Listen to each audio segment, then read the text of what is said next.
My name is Chris Kelly, and allow me to welcome you to our first presentation on the introduction to coaching. And really, this begins with our client evaluation. Before we ever do exercise with somebody or before we ever train them, we want to know as much as possible about the person. Okay, and that's, from a sales perspective, that's going to build a bond between the person and us. But from just a program design and just getting the best results possible perspective, it allows us to really see the whole person. So this part of the process, the evaluation, is much more than a questionnaire that we fill out with somebody. It is, the way that we establish a tone with somebody. It's how we get to know them, what they will do, what their motives are.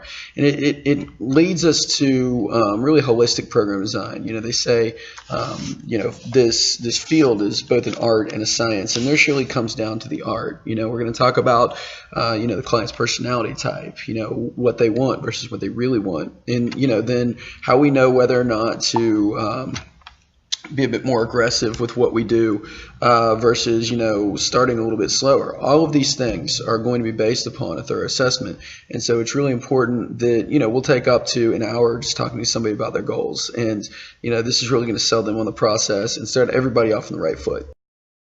But before I get into that, I want to welcome you to the course, talk a little bit about myself and, how I find myself here today. I've always been an athlete my entire life, or most of my life. My dad was a college football player. My mom was a marathon runner and a triathlete. So I kind of say it was inevitable. I always loved to compete. I loved being active, a variety of different things. Just for the record, that's me on the ground there. I'm not, actually, that's it's one of my first mentors. His name is Sam Mercado. Coaching us. And throughout my life as well, through sports, through activity, I've really had a bunch of really great mentors, from my dad all the way up. And I find that in any fields, this is so important that we have, people to guide us along and to give us, the right information, to show us, the way in a lot of ways, and to give them, not the way that we should do it, but, a good example of how it's done effectively so we can make our own decisions. And so, I was fortunate to have that in my career in various levels. And that's really what I hope this becomes to you, is not only do I want this to be, a resource of how I do what I do, but I want it to be something that is an open source program, meaning I am available to you to ask questions, to give you advice, and hopefully from my experiences and also the mistakes that I've made, you can learn to improve upon it, and go your own direction and, do this for somebody else. And so I really want you to know that I am available to you at all times. And, I'm really proud to be offering this to you. So some of my childhood influences, I'm a soccer nut. Soccer is my sport. I've been to several World Cup finals. This is the first one that I went to in 1994 with my dad, actually. And I was sitting right behind the goalpost there when Roberto Baggio skied his penalty to lose the World Cup for Italy. And if you're familiar with soccer, whether you're not, Roberto Baggio was an icon in that World Cup. He'd scored like 5 goals. He's the leading scorer in the World Cup, getting Italy up to, to that point. And so to see him do that and to see the wild celebrations that broke out with the Brazilians afterwards was just, it made me fall in love with it even more. LFC, Lakeland Football Club, was my club growing up. So a lot of happy memories going to tournaments with my teammates, different things. The Bushwhackers were my favorite wrestlers growing up. They were absolutely iconic. These guys that were just, they put on a show. They had a lot of fun. And they're just characters, and I absolutely love that. And then the way I actually got into exercise was I learned to work out initially on my dad's 30-year-old bench that he used to train for football before he went to college. So this is kind of like how we bonded, rusty barbell, old bench. I think it snapped on me about midway through my sophomore year when I was trying to get a new max, and so it can rest in peace. But it got me going. I started with benching and curling as my primary 2 exercises, like every other male on the planet. But the point is that this stuff kind of made me fall in love with what I do from an early age. As I went along, never thought I would be a personal trainer. My degree is actually in journalism, and I worked in that field for several years. But I just found that sitting down for a living wasn't necessarily what I wanted to do with my life. It's great. Writing is one of my passions as well, but I want to be active and I want to be helping people and I want to be on my feet. So I was lucky enough, many years ago, or stupid enough, a 26-year-old kid with no idea what they were doing, to buy a personal training studio back here in Lakeland, Florida called Peak Fitness. And that has kind of, 7 years later, I'm doing this course. We've been in various locations throughout the years in Lakeland. Our business has grown. All of these clients in these pictures, are people that have had a huge influence on my life as well. My mom's in these pictures as well. So, again, it really, at the end of the day, I guess my point with this is it's not about what we know. It's about who we know. It's about, the people. It's about starting out right, and it's about getting off on the right foot, I think, and just establishing these relationships. And so that really is the most important thing. And if you take nothing else from my presentation, then, take that. It really is about the relationships we have with our clients. And if you can do that for somebody, then then we're going to have a client for a very long time. So whether you're a trainer or not, you're just starting out in the field. The first thing I want to ask you is, if you're currently working, how much do you currently charge? And how do you currently charge? Do you do it by the hour? Do you do it with a session? Do you sell long-term packages? What do you do? And then how much do you feel you're worth? Are you charging maybe $25 an hour, or are you charging $70 to $80 an hour? You're starting low. I would say that's an error. And the reason that is it's much harder to go higher, once you are low, but it also kind of sets the bar for you. In the services that you offer. And so for us, one of the primary things that we want to do is to increase your value, how much you can charge. And so you're not comparing yourself to other people, but you're dictating your rate because you are so booked up. Okay. And so how do we utilize this approach to make more money is one of the big things. And that kind of feeds into, how we qualify a prospect and how we ensure that somebody gets the best results possible. And so one of the big things with personal training that I've experienced in 7 years of working now, and probably well over 1,000 clients, is that traditional personal training is dead. And when I say dead, when I bought my business in 2008, clients would come in, they'd work with their trainer, then they'd go walk on the treadmill. They might be on a session-to-session program. There were very few defined goals. It was more of a luxury type service, and personal training was viewed that way. And what ended up happening was you get a client for 2 to 3 months. They'd lose interest with it. They wouldn't really have a goal, so they'd be out the door. And that's kind of why I think, traditional personal training has really, kind of gone by the wayside for group training, is that it's much harder to keep people in traditionally at a higher price point. And one of the big reasons that is personal trainers traditionally have done a pretty poor job of helping clients to figure out, what their goals are and really identify the real reasons why they're doing it. And the other thing is that when when somebody's coming in, they'll do their research, they'll look at other websites, they'll have an idea of what other trainers charge. And so that's kind of in their mind what they're willing to pay, or they have an idea in their mind. And so their commitment is going to be, in my mind, I'm going to do it for a month, or, I'm going to do it for 6 weeks or whatever. So they're dictating what's going on. Whereas what we want, in the approach that we're going to teach is, helping to become more specific, helping the client to identify, long-term goals and, maybe even things that they weren't thinking about, and get past, non-specific statements like, I want to lose body fat, I want to tone up. Let's get a little bit more specific and let's identify a reason why, and then from there we set a specific goal, which becomes, the long-term commitments. So the commitment reflects the length of the client's goal. Let's say a client has a wedding coming up in 6 months, then you're going to be training with me for 6 months. That's the idea. And we break things down. I mean, you'll see as we do things as we go along here, the way we really want to do it is to break it down into 4 to 8 week blocks where we explain, this is what we get done here, this is what we get done in the next block, and so forth. And so, we get away from the idea that we have to get everything done at once. They say Rome wasn't built in a day. No way, there's no way that I could lift all the brick and mortar. I could, I could sand everything. I could, put all the, I guess the glue in between all the bricks or whatever they use.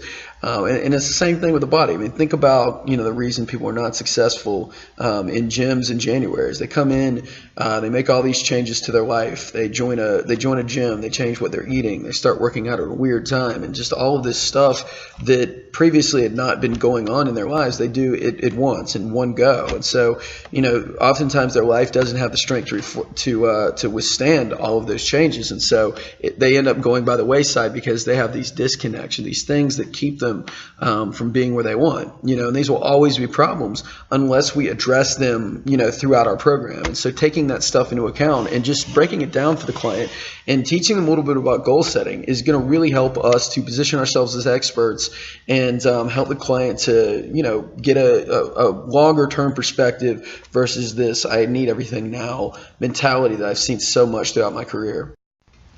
And so let's talk about that. When we talk about somebody that is just coming in for the first time, 80 to 90% of your clientele are going to be people that are beginners. Okay. When I say beginner, the idea with a beginner is, yes, they have very little structured training. So, they're aerobically deconditioned, maybe they lack strength. They have poor body composition. Okay. And you'll find this in varying degrees. If the person is in the gym doing random stuff, which I see most in commercial gyms, I don't consider that structured training either, because they're changing stuff all the time.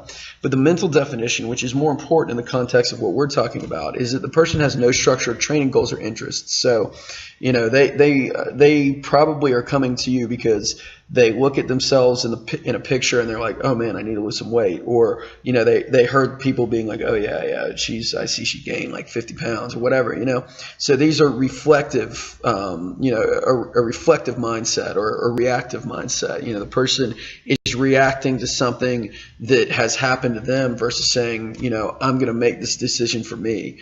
The other part of it is the reason they got there in the first place. They have multiple disconnect from healthy living. So, maybe they don't sleep well, and so cortisol builds up around their midsection, or maybe they're just too busy to get to the gym, in their opinion, or maybe they miss meals, and so their body's gone into starvation mode. I mean, there's a whole ton of things that we can get weight off of somebody, or we could get them in better shape, or whatever we want to do over a short period of time. But if we don't address these disconnects as well, that stuff is just going to come back. And again, they're ultimately going to take them away from those disconnects. You're ultimately going to stop that person from being your client. So it's really important then that we address all of these things together. And that is very, very possible in a holistic training program. I'll say that. And hopefully, you're going to get this from this presentation. So when we talk about qualifying a prospect, somebody's going to come in with statements like, yeah, I want to tone up, I want to lose fat. They're not going to have like a specific idea of what that means per se.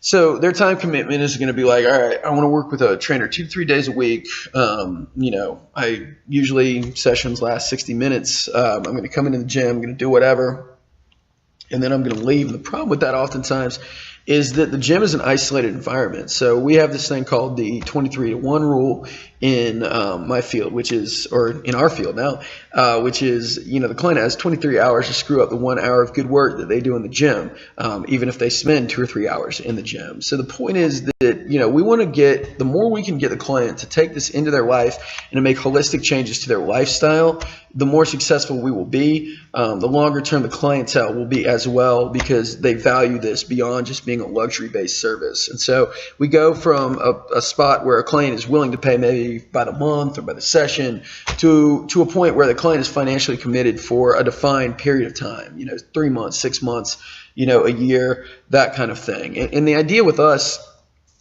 is that we want to sit down with a client, and that'll be our next presentation. We call it a blueprint session. But after, we go through this, we go through this process with a client, we want to then sit down with them and say, look, these are our goals for this next 8 weeks. This is what we want to do, and try to get an idea of what they're willing to do, and then, what we can expect. So, and we want to, as much as we can, we want to try to get this into the client's life. And for example, if like the client is, really busy, and they say to me, okay, so I don't have 30 to 60 minutes to do cardio in my off days. I might say, okay, so what we're going to do then is a 5 to 10 minute circuit where you're going to do burpees for 40 seconds and then you or whatever for 40 seconds and you rest, and you do that for 5 minutes, several times a day. The beauty of that is it can be done anywhere. That's interval based cardio. That's going to do essentially the same thing. It's going to help to improve resting metabolism, and it's just a strategy that's going to help the client to get to where they need to be by eliminating the idea that cardio takes 60 minutes.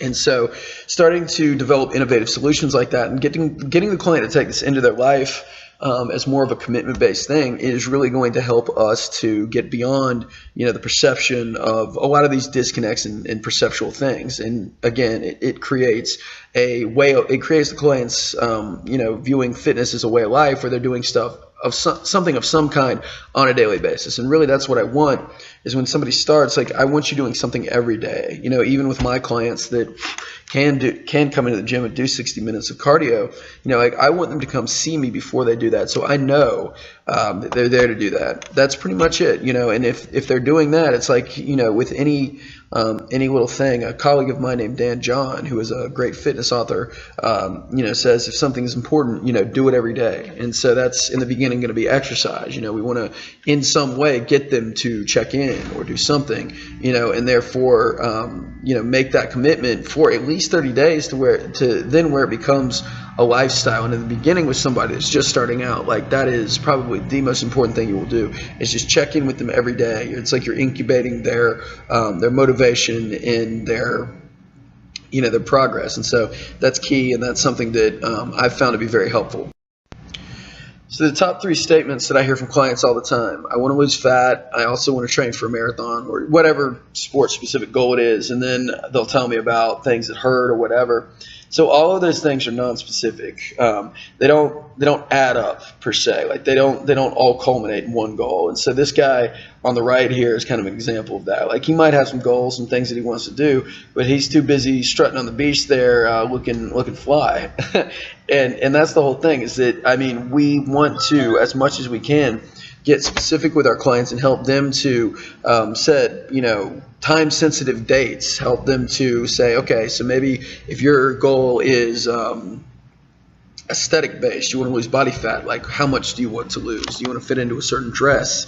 Do you want to, is there a beach trip that's coming up? If they don't have one, say, okay, so in eight weeks, I want you to set a beach trip. All right, start planning for that, get them excited, and again, so in a lot of cases, we are creating the goals or helping to create the goals for the client. And that's, a big part of being a trainer, is not just, physically doing stuff with somebody, but also then, helping them to kind of redefine their own idea of what that means. And so the first thing, the most important thing lesson I could teach you is get to know your client. Talk to them. Really talk to them. Get to know why they're there. Start to really just get to know who they are. And, you're going to be successful. And they will tell you exactly what they want and why they want it and everything else. But in some cases, that's going to take a little bit of coaxing. And so for us, these are just 8 steps that I've found to be really helpful. I've gotten from a variety of sources, but in the consultation process, this is going to be absolutely key. And so number 1, we want to observe carefully. Just listen. All right, listen to what the client tells you. Ask the right questions, and I'll get to that in a second. And they will tell you exactly what you want to know. And then all you're doing from there is clarifying back clients' priorities to them. Okay, so if they say to you, I want to lose body fat, but I don't feel like I can because I don't have time. So you say, well, you know what, I hear you saying to me, you want to lose body fat, and then we're going to look at some solutions to help things become more time efficient. How does that sound? And so rather than telling them, like, you're going to lose body fat, or giving them an absolute statement, I'm just saying back to them what they said to me. Okay, I'm not inventing goals for them. I'm collaborating with them then to create some goals based on what they tell me. Okay, and that's important. So we reflect and affirm and allow the client to recognize, when I say loss and grief, that's just like why they haven't been successful in the past. They can talk about, loss and grief. Maybe they had a death in the family, or more usually it's going to be, they have kids or they've just had kids and they don't have time, or they have a busy job, or it could be a number of different things. But whatever it is, just talk to them about it, and then wait and listen for change talk. And really, change talk is just client identified solutions. If you ask the client, what do you feel we need to do or what do you feel you need to do to be more successful? They will tell you. They'll say, maybe I need to log my food, or maybe I should do this or that. You want to get the client to sign off on that, and whatever it is, that's how health coaching works. They don't work on, a goal identified really by the coach. They work on a goal that is collaboratively identified by the coach and the person. So that's all we're doing, is really figuring out, what they want, and then we're going to develop strategies collaboratively, and figuring out, what is realistic for the person. Kind of shrink that change down into a program that is realistic and is, from a program design perspective. Then we look at how big the goal is, how much we need to space it out, and then we can start to talk about, how we create programs based upon what they're telling us here. And so 3 crucial questions, 3 things that are in our assessment that I ask my client first before I do anything else. Number 1, what have you tried so far to make progress towards your goal? Okay, this is very important. This is going to give us an idea of why the client hasn't been successful in the past. Are they doing anything at the moment? And if they are, we know that we might be able to do a little bit more with them. Whereas if they're not, then we're going to have to really start pretty slowly and build. What do you think has held you back from getting the results that you want in the past? Again, what is the disconnect? Where does the client fall off? And then, based upon that, what are some solutions that we could develop to get the client to work harder or to be successful?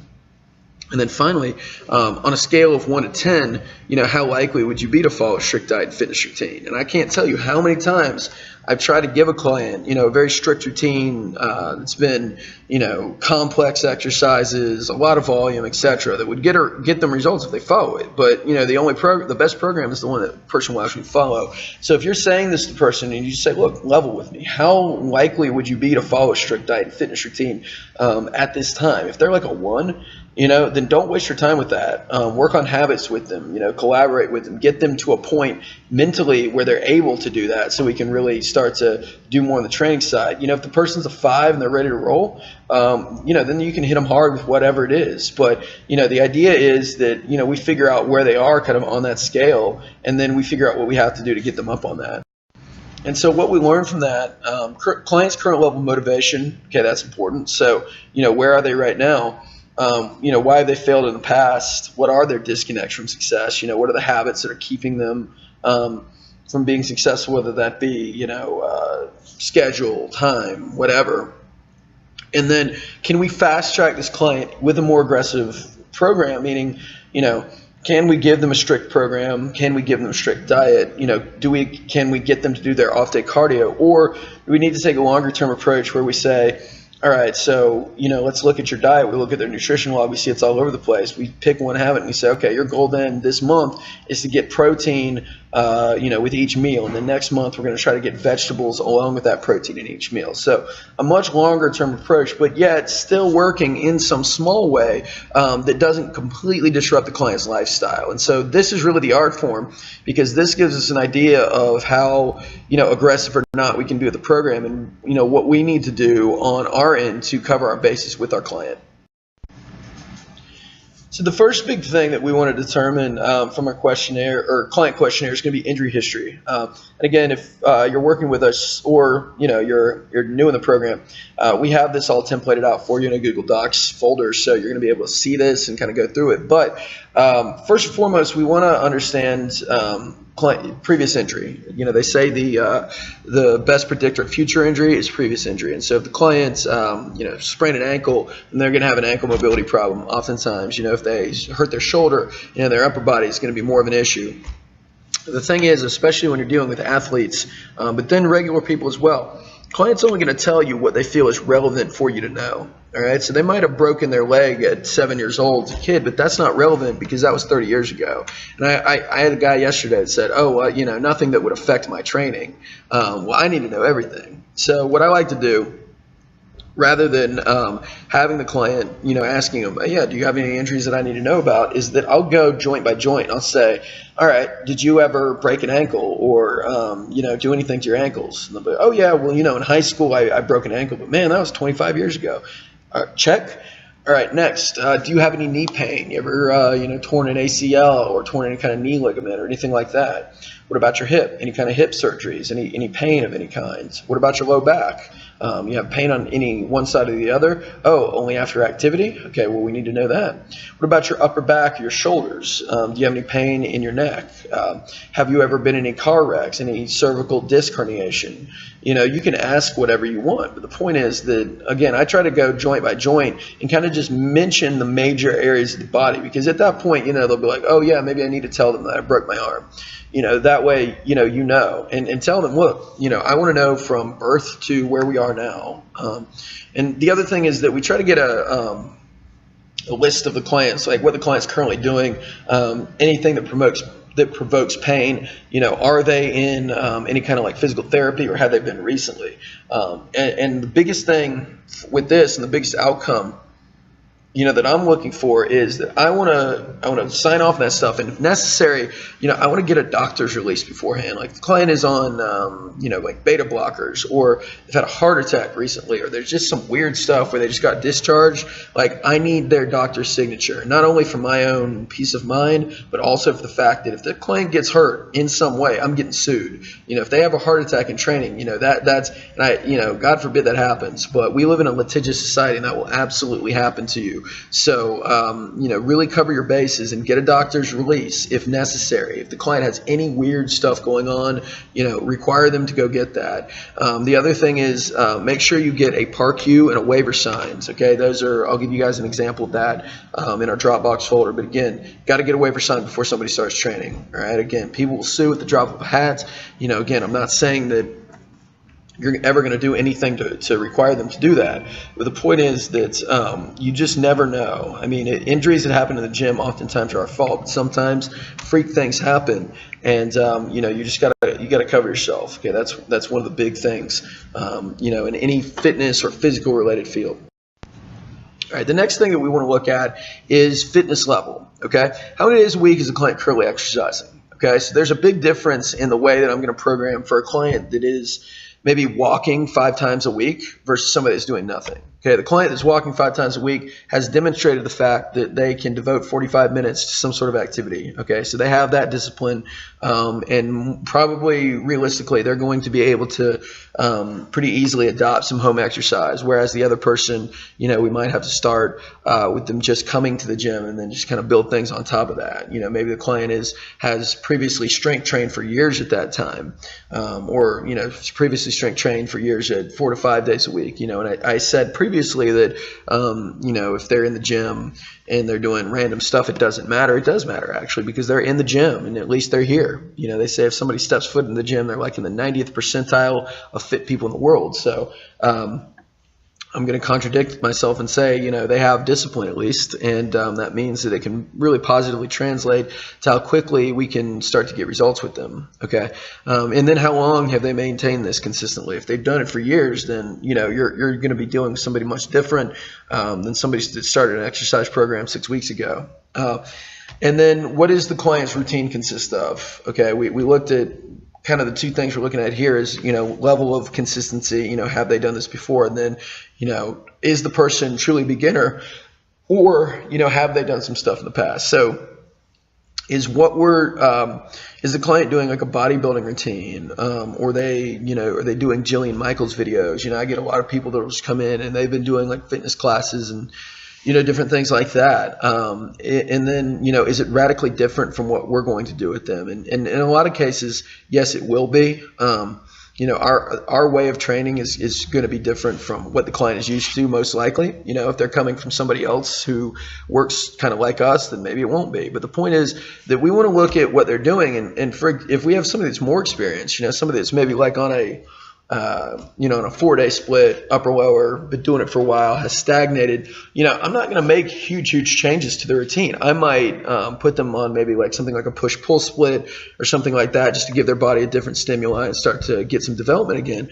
But if it's a halfway decent routine, then I'm just going to make it more efficient. Whereas like if they're just doing random stuff, and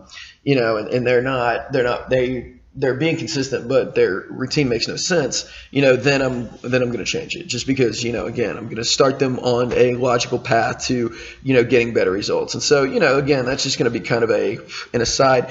The majority of the people that you'll work with, you'll find, are beginners. Their routines are, they don't really produce maybe the results the client wants. And so, yes, at that point, we are going to just, put them on a new program. But again, that's not always the case. So really look at that and figure out, what the client likes as well. If they like body part splits, then maybe we start out with something a little bit more similar to that, as opposed to the typical total bodies that we're usually going to do with somebody new.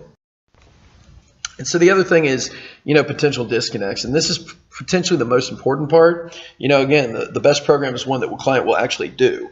Okay, and so figure out why they wouldn't do it. Okay, I mean, what is the reason that the client hasn't been successful in the past? For a lot of people who don't enjoy exercise, we're going to be fighting an uphill battle. The perception is that exercise sucks, and for a lot of people, they have poor time management. So they take a long time to do exercises. Their work capacity isn't very good. And so when we start with our programs that are a little bit more density based, meaning we put a lot of stuff together and we make the client work hard, like that's going to be tough for them. Okay.